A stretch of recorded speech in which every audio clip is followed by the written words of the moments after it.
Arcaico é uma palavra que vem do grego e significa antigo. Não é algo necessariamente ultrapassado, no sentido que nós utilizamos hoje. A expressão arte arcaica grega é utilizada quando falamos da arte feita pelos gregos dos tempos mais antigos. Nesta aula é da arte das civilizações formadoras dos gregos, mais antigas que eles, que trataremos, a arte cretense minoica e a arte micênica. Bem-vindo à aula 5 do curso História da Arte em 28 dias, Arte da Grécia Arcaica, parte 1. Os cretenses minoicos não eram etnicamente gregos, não tinham a mesma origem que os gregos. Porém, parte da cultura grega, incluindo as artes visuais, origina-se da arte minoica. Minoica é o nome que damos à sua civilização hoje. O nome que eles mesmos se chamavam não o sabemos, pois não conhecemos a sua língua, que deve ter sido bem diferente do grego, somente sua escrita, indecifrada até hoje. O testemunho dessa escrita torna os minoicos o primeiro povo letrado da Europa. Existem indícios de ocupação da ilha de Creta, o núcleo da sua cultura, desde 7.000 anos antes de Cristo. Eles também tinham a agricultura como atividade, mas não em grande escala como faziam egípcios e mesopotâmicos. O que molda o caráter da cultura minoica é a sua mobilidade. Tiraram proveito da sua proximidade com o Egito, a Mesopotâmia e o Império Hitita e tornaram-se hábeis navegantes e comerciantes, trocando mercadorias entre esses povos e enriquecendo sua pequena ilha. Com o tempo, ocuparam várias outras ilhas no Mediterrâneo. Em todas, a sua cultura, arte e escrita estavam presentes. A arte minoica era mais descontraída que a egípcia e a mesopotâmica, artes mais rígidas, mais hieráticas, mais solenes. Será que isso tinha a ver com a mobilidade dos minoicos, que atravessavam o Mediterrâneo com seus barcos, presentes em todos os portos de sua época? Será que esse contato com outros povos, esse conhecimento de outros pontos de vista, lhes dava uma sensibilidade mais flexível, uma mentalidade mais espontânea e que é mostrada em sua arte? Não podemos afirmar com certeza, mas há indícios de que povos com menos necessidade de regras rígidas acabam preferindo uma arte mais leve. Os minoicos não precisavam de uma organização social tão rígida como a dos egípcios ou dos mesopotâmicos. Esses dois povos viviam em ambientes muito áridos, um pouco suavizados por seus rios, mas qualquer bola fora dos seus governantes ou dos seus cidadãos em plantações, colheitas, armazenagem de alimentos, criação de gado e tudo mais podia prejudicar a todos. O fato de muitas pessoas na sociedade cretense e minoica ser ocupada com as viagens e comércio marítimo tornou os temas marinhos muito apreciados. O movimento é típico das viagens, o mar agitado, o movimento das ondas, as cores de muitas culturas em cada porto são elementos presentes na arte minoica e que contrasta com a estabilidade das artes egípcia e mesopotâmica, uma estabilidade típica de culturas fixadas na terra. Porém, essas afirmações são impossíveis de serem provadas, mas são suposições que ajudam a explicar o caráter da arte minoica. Vamos então contemplar algumas das suas belas criações? A decoração de muitos vasos e recipientes de cerâmica mostram de forma exemplar o seu gosto pelo movimento do mar, suas ondas e suas criaturas. Vejam as espirais e as curvas. Lembram a você o azul profundo das águas do mar, com a espuma esbranquiçada por cima? Ao mesmo tempo, são ornamentos que poderíamos dizer abstratos, já que não há nenhuma figura reconhecível aqui. Vejam que curioso este vaso. Não sabemos muito bem qual é a relação entre esse peixe e a rede.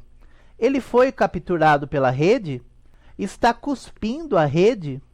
Ou será que essa rede não é uma rede, Notem as espirais, contextualizando a cena. O contraste do fundo escuro com as figuras claras confere ao vaso uma grande beleza. O peixe em vermelho se destaca de tudo mais, mostrando que ele é o personagem principal da cena. Este vaso com o polvo utiliza-se do recurso contrário. O fundo é claro, da cor da argila, e o animal é pintado em negro.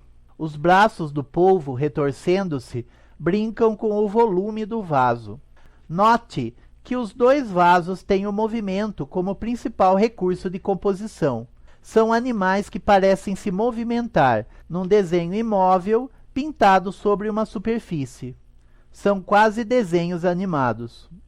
Contemplando outras imagens minoicas, notamos que a alegria de viver, a brincadeira, o lúdico, eram elementos que eles prezavam muito. Veja essa estatueta, pequena, mas de uma vitalidade incrível. Um montador de touros, um peão de boiadeiro, diríamos hoje. Originalmente era parte de um grupo maior de figuras, uma delas um touro sobre o qual ele está se agitando montado.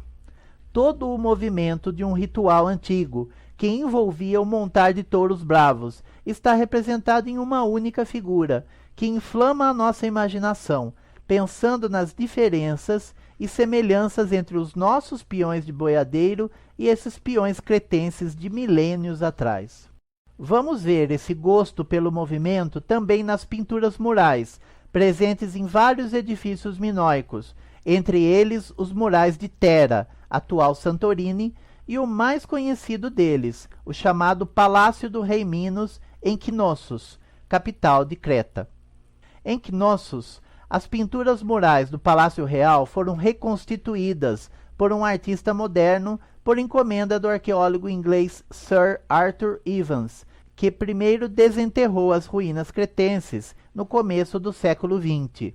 Portanto, essas pinturas estão muito alteradas, mas dá para ter uma ideia de como teriam sido.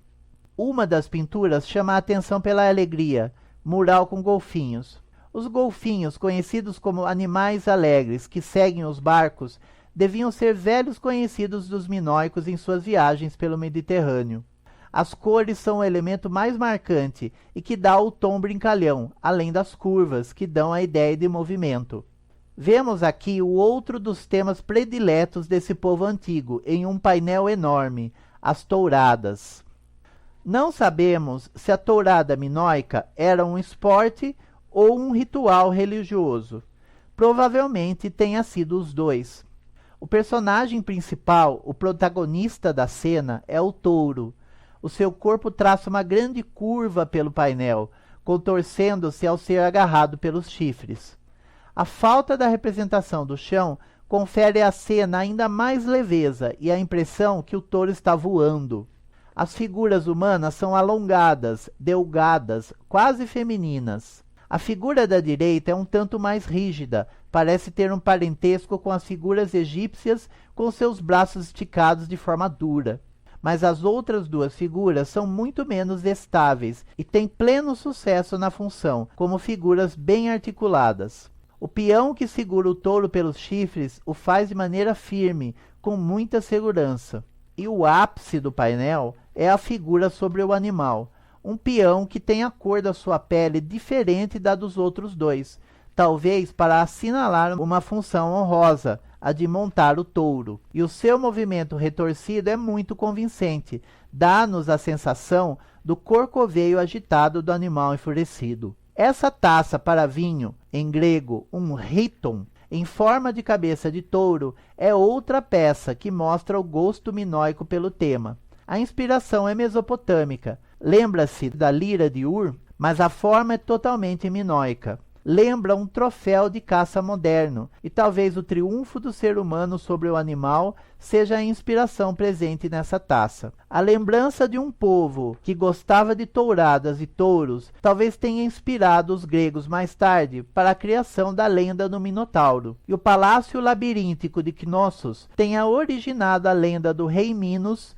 e seu labirinto. Parece que é aqui em Creta que pela primeira vez há pinturas que não têm preocupações políticas, representações de reis ou generais ou de deuses. A intenção de decorar deixar uma parede mais bonita, fez os cretenses criarem as primeiras paisagens, sem a presença de seres humanos. Também as cenas mostrando animais, como este macaco, ou estes ibixes, um tipo de servos, no palácio de Tera, em Santorini.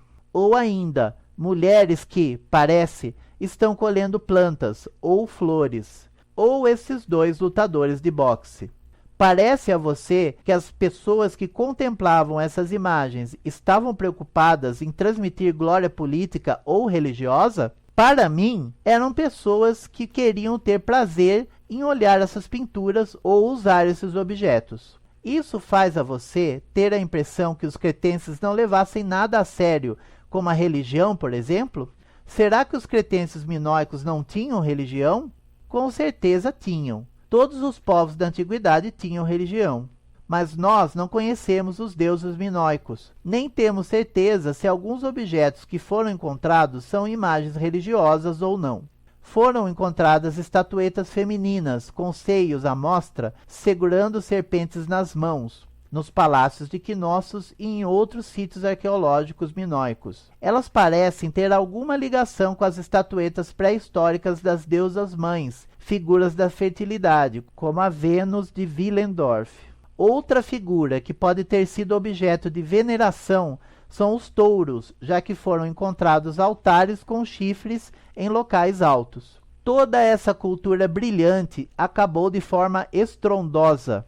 Por volta de 1500 anos antes de Cristo, o vulcão adormecido da ilha de Santorini explodiu, entrando em erupção. A cinza e fumaça que jogou na atmosfera causou um impacto equivalente a um inverno nuclear. Alguns especialistas dizem que a explosão causou um tsunami gigantesco que cobriu todas as cidades minoicas das ilhas e da costa do Mediterrâneo. Elas foram destruídas e também suas plantações, criações de gado, navios e populações. Essa catástrofe, que destruiu de uma vez só toda uma civilização, talvez tenha originado a lenda da Atlântida, que foi registrada pela primeira vez por Platão, que ouviu a história através dos egípcios. Qualquer que tenha sido o motivo do fim da civilização minoica, as escavações arqueológicas mostram que o que se seguiu foi um período onde toda a alegria que mostramos desapareceu da arte minoica. A graça e a delicadeza que haviam desapareceu por um bom tempo. A cor e a alegria da arte minoica voltam, mas de uma maneira um pouco diferente, séculos mais tarde, entre os habitantes de uma cidade do continente chamada Micenas. Os micênicos tomaram o lugar dos cretenses minoicos no Mediterrâneo. Eles falavam um dialeto grego, e hoje deduzimos que os aqueus e dânaos dos poemas de Homero, a Ilíada e a Odisseia, são os micênicos. Provavelmente vieram do leste, como as outras tribos gregas, e conquistaram as antigas cidades minoicas. Portanto, além de comerciantes, os micênicos também eram guerreiros, ao contrário dos minoicos. Quando eram os senhores do comércio mediterrâneo, os minoicos quase não tinham armas ou cidades fortificadas. Os micênicos tinham muralhas em cada cidade sua, além de cultivarem a guerra como uma de suas tarefas. Encontramos armas nas tumbas de nobres micênicos, como espadas de bronze e essa adaga, uma faca curta, cuja capa é decorada com uma cena de caça aos leões. Essa arma e sua capa mostram que os micênicos tinham uma técnica desenvolvida de ourivesaria, a técnica que utiliza metais preciosos para a decoração de objetos. Não tão sofisticada, mas impressionante, é essa máscara de um rei ou nobre de Micenas, toda feita em ouro. Já as suas pinturas são totalmente inspiradas pela arte minoica. Supomos hoje que os artistas minoicos decoraram as cidades micênicas, mas as suas pinturas já não tinham a mesma graça que as antigas. Parecem muito mais rígidas, algo imobiliza as figuras. Estes artistas usaram as mesmas cores, o mesmo padrão de desenho das figuras minoicas, e, no entanto, temos a impressão que as figuras foram copiadas de algum manual de forma tosca. Falta a espontaneidade minoica, e algumas figuras lembram até mesmo figuras egípcias ou mesopotâmicas. Depois de 300 anos de seu domínio, Micenas entra em decadência. Começam os tempos chamados de Idade das Trevas. As populações que habitam as terras da costa do mar Mediterrâneo passam pelo que os historiadores chamam de colapso da Idade do Bronze. Micênicos, hititas, egípcios e mesopotâmicos passam por crises e quedas de impérios, reinos e governos. O comércio no Mediterrâneo praticamente desapareceu. São tempos de crise, de pobreza material e de muitas vezes de fome. O que agravou o colapso da Idade do Bronze nos territórios micênicos foi a invasão de um povo bárbaro que também falava grego, os dórios. E assim começa a história da civilização grega propriamente dita. Na próxima aula, iremos conhecer a Grécia arcaica, como os gregos deixaram de ser apenas pastores de cabras, saqueadores e agricultores pobres, para construírem a cultura que se tornou a base da civilização ocidental. Muito obrigado e até lá!